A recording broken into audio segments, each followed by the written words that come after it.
ಮನೆಯವರು ಅಶ್ವಿನಿ ಅವರಿಗೆ ಭೇಟಿ ಮಾಡಿ ಅವರ ಸಹಕಾರವನ್ನ ನಮ್ಮ ಪಾರ್ಟಿಗೆ ನನಗೆ ಕೇಳಿದೀವಿ. ಪುನೀತ್ ರಾಜ್ಕುಮಾರ್ ಅವರು ನಮ್ಮ ಜೊತೆ ಇಲ್ಲ. ಅವರು ಶಿವೈಕ್ಯರಾಗೋದಕ್ಕೆ ಸ್ವಲ್ಪ ದಿನ ಮೊದಲು ನನಗೆ ಸಿಕ್ಕಾಗ ಈ ಮನೆಗೆ ಊಟಕ್ಕೆ ಬರಬೇಕು ಅಂತ ಕರೆದಿದ್ರು. ಆದರೆ ನಾನು ಬರೋಕ್ಕಾಗಿರಲಿಲ್ಲ. ಮುಂದೆ ಅವರನ್ನು ಕಳ್ಕೊಂಡ್ವಿ, ಬೇಜಾರಾಗಿತ್ತು. ಇವತ್ತು ಅಶ್ವಿನಿ ಅವರು ಅವರ ನೆನಪಲ್ಲಿ ಜೀವನವನ್ನು ಮಾಡ್ತಾ ಇದ್ದಾರೆ.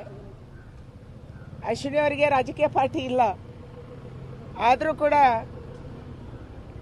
ನಿಮ್ಮ ಸಹಕಾರ ಬೇಕು, ನಿಮ್ಮ ಬೆಂಬಲ ಬೇಕು, ಆಶೀರ್ವಾದ ಬೇಕು. ಭಾರತೀಯ ಜನತಾ ಪಾರ್ಟಿಗೆ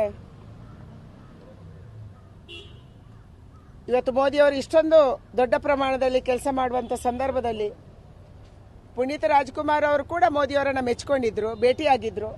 ಅವರಿಬ್ಬರು ದಂಪತಿಗಳು ಭೇಟಿಯಾಗಿದ್ರು. ಅದಕ್ಕಾಗಿ ಅವರ ಸಹಕಾರವನ್ನು ಕೂಡ ಅವರು ನಮ್ಮದೇ ಕ್ಷೇತ್ರದಲ್ಲಿದ್ದಾರೆ. ಡಾಕ್ಟರ್ ಅಶ್ವಥ್ ನಾರಾಯಣ ಅವರ ಒಂದು ರೀತಿಯಲ್ಲಿ ನೇಬರ್ ಅಂತ ಹೇಳ್ಬೋದು. ಮಲ್ಲೇಶ್ವರಮಲ್ಲಿ ಇದೇ ಭಾಗದಲ್ಲಿ ಅವರು ಇದ್ದಾರೆ. ಅದಕ್ಕಾಗಿ ನಮ್ಮ ಕ್ಷೇತ್ರದಲ್ಲಿರುವಂಥ ವೋಟರೂ ಹೌದು. ಆ ಕಾರಣಕ್ಕಾಗಿ ಅವರನ್ನು ಭೇಟಿ ಮಾಡಿ ಅವರ ಸಹಕಾರವನ್ನು ಕೂಡ ನಾವು ಕೇಳಿದ್ದೀವಿ.